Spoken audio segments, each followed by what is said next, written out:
Buenas tardes. República de Colombia, Rama Judicial del Poder Público, Tribunal Superior del Distrito Judicial de Montería, Sala Segunda Civil, Familia Laboral, aplicación al sistema procesal oral. En Montería, los 13 días del mes de junio de la transitante anualidad, se da inicio a la audiencia pública de alegatos y fallo, con el fin de resolver el recurso ordinario de apelación de la sentencia adiada 29 de noviembre del 2012, proferida por el Juzgado Segundo Laboral del Circuito de Montería, dentro del proceso ordinario laboral instaurado por el señor Julio de la Rosa Terán contra el señor Alfonso Garcés Zuluaga, radicada bajo el número 23 001 3105 002 2012 00072-01 folio 006.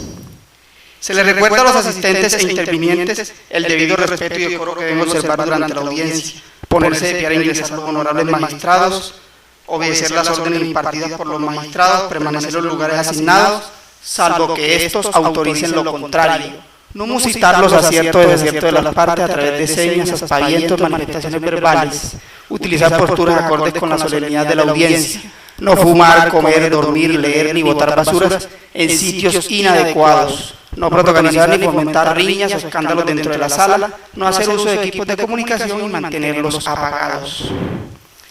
Preside esta audiencia pública el honorable magistrado Jorge Maya Cardona, quien proferirá la decisión adoptada por la Sala Segunda de Decisión, integrada por los magistrados Carmelo del Cristo Ruiz Villadiego y Cruz Antonio Llanes Arrieta.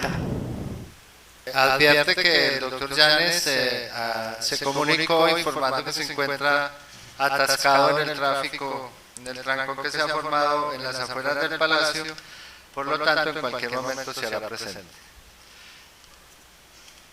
Se procede entonces a verificar la asistencia de las partes. Comenzamos por la parte demandante. Nos indica los nombres de tanto del demandante como de la apoderada, la dirección, número de tarjeta profesional, número de cédula y todo lo demás.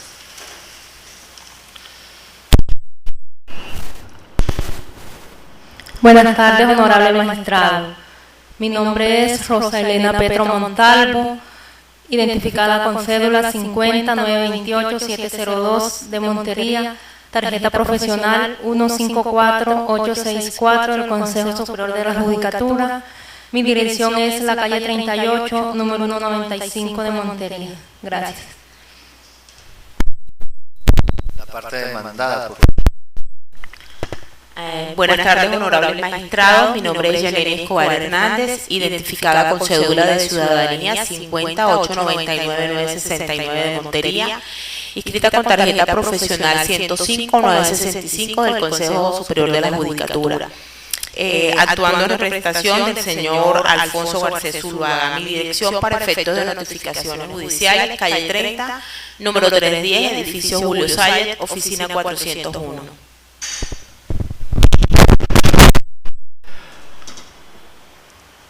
Concluida la identificación de los presentes, dejando constancia que no se presentó ni el demandante ni el demandado, proseguimos con la aplicación de lo señalado en el artículo 13 de la ley 1149 de 2007, por lo tanto, se oirán las alegaciones de las partes y se resolverá la apelación.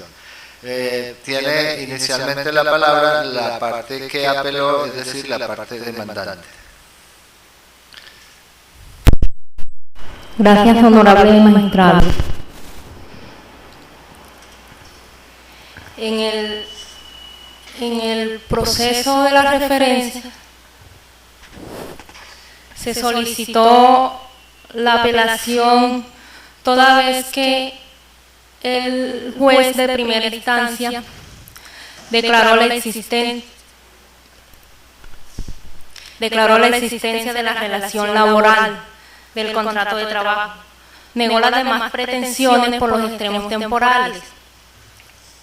Debemos tener en cuenta que la parte demandada no pudo desvirtuar la existencia del contrato de trabajo.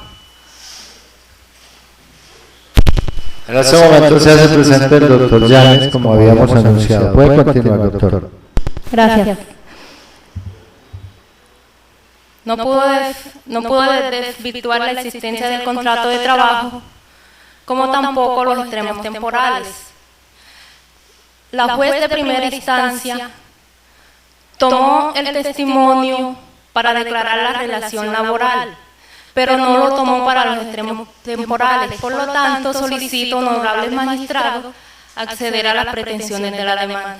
Gracias. Tiene la palabra la apoderada de la parte demandada.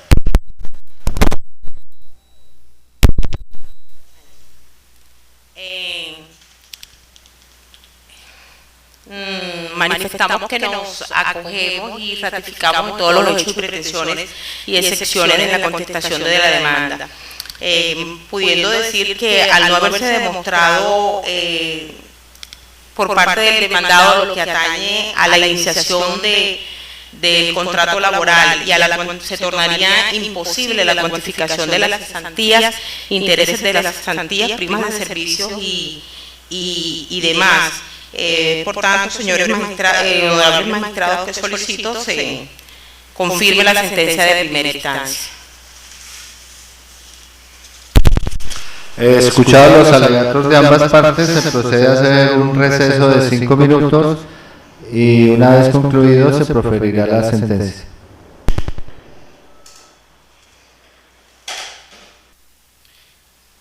Transcurrido el tiempo anteriormente concedido, se prosigue con la presente audiencia pública, siendo las 3:25 p.m.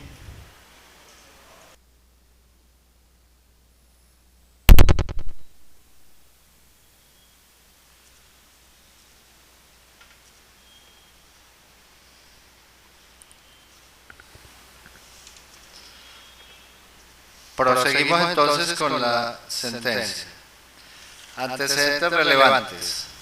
El señor Julio de la Rosa Terán, a través de apoderado judicial, demandó al señor Alfonso Garcés Zuluaga con el propósito de que se condenara al demandado al pago de las cesantías, los intereses a las cesantías, primas, vacaciones, indemnización por despido injusto, sanción moratoria e indemnización por no suministro de dotaciones, así como la indexación y las costas procesales. Con miras a la concesión de sus pretensiones, el demandante presentó como hechos los siguientes: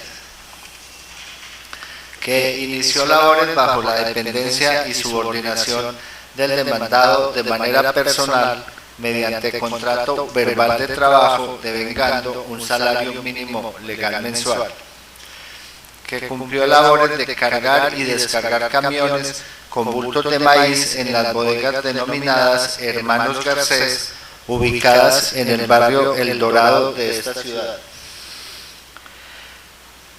Todo ello por el término de 12 años, 6 meses, 15 días, desde el 23 de junio de 1999 hasta el 4 de enero de 2012, cumpliendo un horario de trabajo de 7 de la mañana a 7 u 8 de la noche, incluso más tarde, pues no tenía horario fijo de salida. Señala que el demandado no lo tenía afiliado al sistema de seguridad social, encontrándose a sus 62 años de edad desamparado y sin poder reclamar la pensión al Seguro Social, además que nadie le da trabajo desde el 4 de enero de 2012, cuando fue despedido sin justa causa y sin que se le hayan cancelado sus derechos. Indica que con su trabajo mantenía a su esposa, una mujer enferma que actualmente se encuentra sobreviviendo de la caridad y no pudiendo sufragar las drogas que necesita. Admitida la demanda, fue contestada por el demandado, quien se opuso a la prosperidad de las pretensiones sin aceptar los hechos y proponiendo como excepciones de fondo las de inexistencia de la obligación y falta de legitimación en la causa por pasiva. El juzgado segundo laboral del circuito de Montería, en sentencia proferida el 29 de noviembre de 2012, encontró que el demandado no logró desvirtuar la presunción del artículo 24 del Código Sustantivo del Trabajo, por lo que declaró la existencia de contrato de trabajo entre Julio César de la Rosa Terán y Alfonso Garcés Zuluaga. Sin embargo, declaró probada la acepción de inexistencia de la obligación pecuniaria y absolvió al demandado de las demás pretensiones invocadas, pues el demandante no demostró los extremos temporales de la relación de trabajo. Por último, no condenó en costas. Conforme con la decisión, la apoderada judicial de la parte demandante interpuso recurso de apelación solicitando que no sea desestimado el testimonio del señor Avelino de la Rosa Flores, por cuanto dicho testigo laboró a favor del demandado desde el mes de agosto de 2009 y porque como compañero de trabajo del demandante se enteró de la situación laboral. Además porque es sobrino del demandante, lo que demuestra un conocimiento de los hechos a pesar de haberse enterado de la ruptura de la relación por boca del demandante. Concedido el recurso y agotado el trámite de la segunda instancia, donde ambas partes presentaron alegaciones, es procedente resolver con base en las siguientes consideraciones. La sala se circunscribirá a lo contemplado en el artículo 66A del Código de Procedimiento Laboral y la Seguridad Social, y se observa que la apelación está encaminada a que se revoque la decisión proferida en primera instancia, porque según la apoderada del demandante, se desestimó el testimonio del señor Andrés Avelino de la Rosa, con el cual, en su criterio, se lograron acreditar los extremos temporales del contrato de trabajo. Siguiendo los derroteros establecidos en la alzada y en consideración al escaso material probatorio, procede la sala a verificar si con la declaración del mencionado testigo se lograron o no determinar los extremos temporales no avisorados en la relación de trabajo declarada en la instancia anterior. Como probanza de la fecha de inicio y terminación de la relación laboral, el testigo, para ello se puede escuchar la audiencia de juzgamiento en los récords 11:30 a 12:18 del cuaderno número 2, primera parte. El testigo manifiesta que el demandante había iniciado labores desde el mes de junio del 99 hasta el 4 de enero de 2012. No obstante, manifestó que él también había trabajado para el demandado y que había iniciado labores al servicio del señor Garcés desde el 15 de agosto del 99 hasta el 9 de julio del 2010. Por esa razón, su declaración fue desestimada por la sentenciadora de primer grado, quien consideró que el deponente no percibió en forma directa los extremos cronológicos de la relación laboral. La sala, acogiendo un criterio jurisprudencial establecido por la Corte Suprema, pronunciamiento de marzo 6 de 2012, radicación 42.167, ponencia del magistrado Carlos Ernesto Molina Monsalve, destaca el siguiente postulado.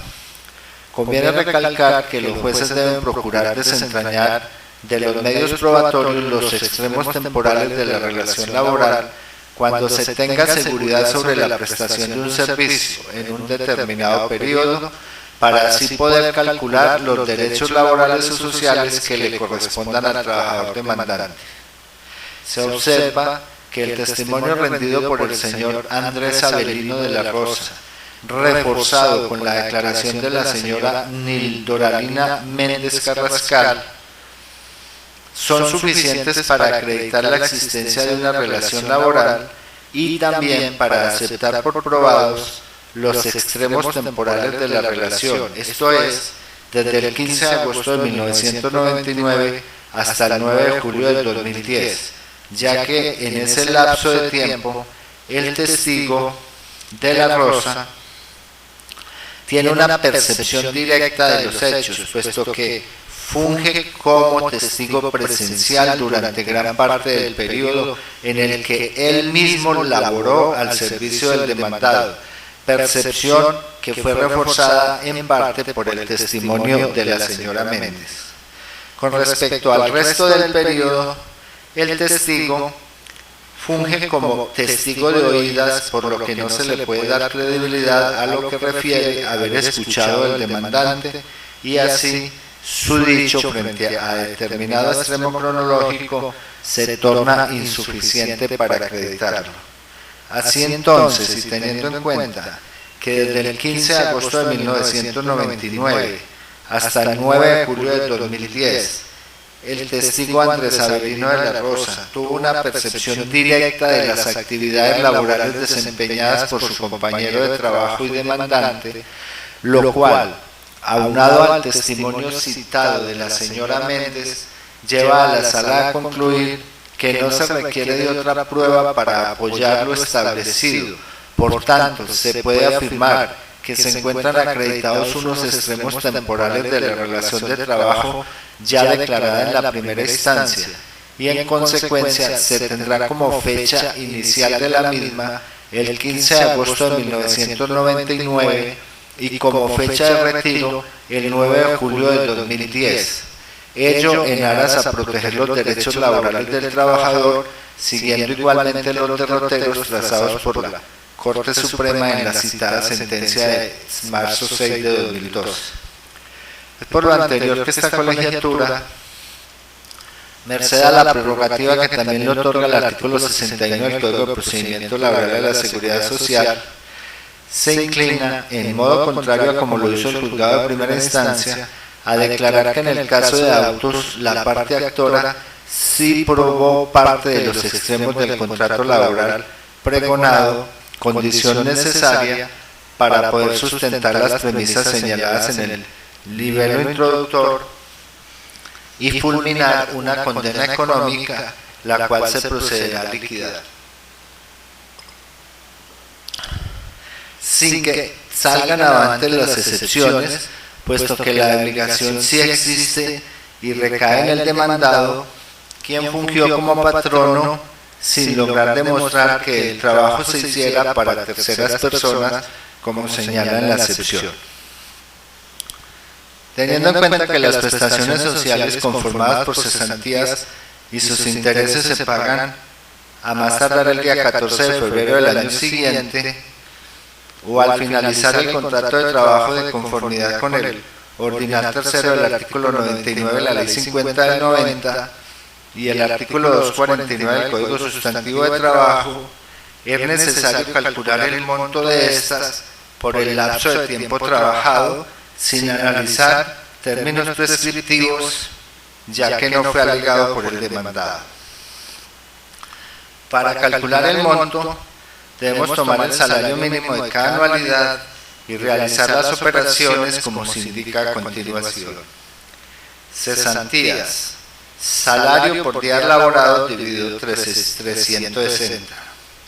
Intereses de las cesantías: cesantías por días laborados por 12% dividido 360. Vacaciones: salario por días laborados dividido 720. Prima de servicio: salario por días laborados dividido 360. Hechas las operaciones de rigor, se arrojan los siguientes resultados. Por concepto de cesantía, la suma de 4.089.140 pesos con 17 centavos.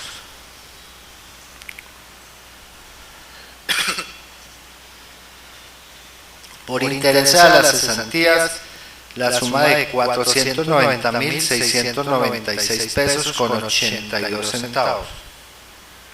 Por prima de servicio, la suma de 2.117.471 pesos con 80 centavos.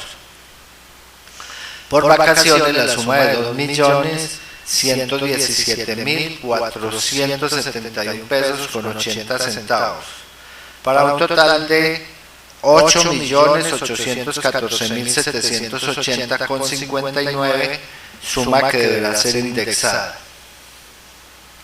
En lo referente a la indemnización moratoria, se ha previsto como una reparación a cargo del empleador que retarda el pago de salario y prestaciones sociales que le adeuda al trabajador al momento de la terminación del respectivo contrato de trabajo. Consiste esta sanción en el pago de una suma igual al último sueldo diario por cada día de demora en la cancelación de lo adeudado. Se despliega así un elemento de inminencia y premura al empleador que demora o retrasa dichos pagos cuando ya no existe posibilidad de una acción de origen contractual, precisamente por haberse terminado ese vínculo para poder hacerlos exigibles y que permite compensar la pérdida del poder adquisitivo del dinero del trabajador por permanecer en manos del empleador. No obstante, la Corte Suprema también ha precisado que las sanciones moratorias por el retardo en el pago de prestaciones laborales no son de aplicación automática ni inexorable, sino que en cada caso el juez debe analizar las circunstancias aducidas por el empleador. Si actuó de buena fe, no procedería la sanción. Indicó el auto, no procedería la sanción. En el presente caso, se probó la buena fe del demandado, quien en todo momento creyó estar amparado por una costumbre comercial, razón por la cual no se accederá a dicha sanción. En lo que respecta al pago en dinero de las dotaciones que, según el decir del demandante, no fueran suministradas en el tiempo que duró la relación laboral, la Sala considera que no es procedente fulminar condena por dicho concepto, pues en el plenario no se encuentra demostrado mediante peritazgo los perjuicios causados por dicha omisión. Sobre el pago de prestaciones sociales en pensión, el artículo 4 de la Ley 797 de 2003 y el artículo 22 de la Ley 100 del 93 establecen la obligatoriedad en la afiliación y cotización de los trabajadores vinculados medio contrato de trabajo, correspondiendo por este concepto una cotización equivalente al 16% de salario, de los cuales, según el artículo 7 de la Ley 797 de 2003, el empleador pagará el 75%, esto es el 12%, y el trabajador el 25%, esto es el 4%, sin que la cotización pueda ser inferior al salario mínimo legal mensual vigente. En el presente caso se haya acreditado que el empleador no realizó consignación alguna por este concepto a un fondo de pensiones, por lo que se le ordenará al señor Alfonso Garcés Zuluaga, previo cálculo actuarial del ISS, transferir a dicho instituto los aportes de seguridad social en pensión que corresponden al señor Julio de la Rosa Terán desde el 15 de agosto del 99 hasta el 9 de julio de 2010.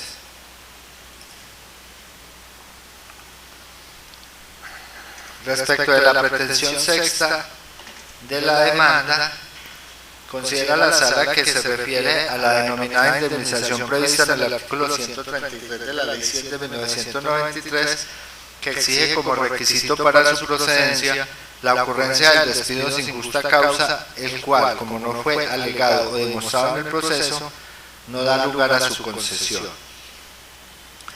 De conformidad con el artículo 392 del Código de Procedimiento Civil, se condenará en costas a la parte vencida, que lo fue el señor Alfonso Garcés Zuluaga, y en ella incluyase como agencias en derecho en la primera instancia la suma de 2 salarios mínimos legal mensuales vigentes y en la segunda la suma de un salario mínimo legal mensual vigente.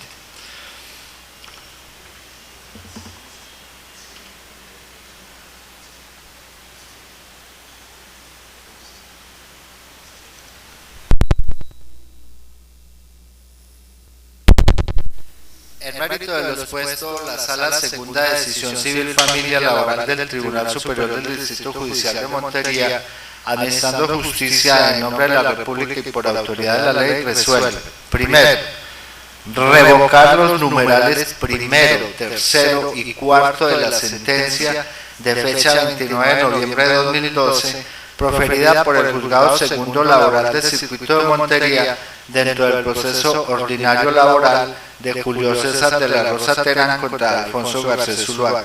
Segundo, adicionar el numeral segundo de dicho fallo para declarar que el contrato de trabajo se desarrolló entre el 15 de agosto de 1999 y el 9 de julio de 2010.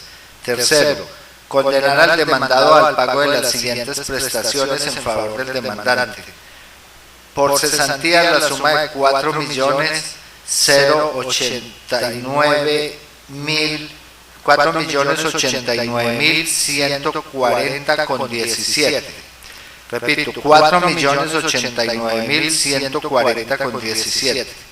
Por intereses a las cesantías, la suma de 490.696,82. Por prima de servicio, la suma de 2.117.471,80.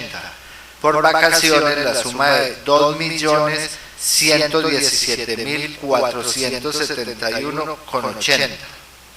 Asimismo, el señor Alfonso Garcés Zuluaga, previo cálculo actuarial de ELIS o Colpensiones, deberá pagar a dicho instituto los aportes de seguridad social en pensión que corresponden al señor Julio de la Rosa Terán desde el 15 de agosto de 1999 hasta el 9 de julio de 2010. Cuarto, costas de primera y segunda instancia a cargo de la parte demandada. Se fijan como agencias en derecho para la primera instancia la suma de 2 salarios mínimos legales mensuales vigentes y para la segunda la suma de un salario mínimo legal mensual vigente. Quinto, oportunamente regrese el expediente a su oficina de origen.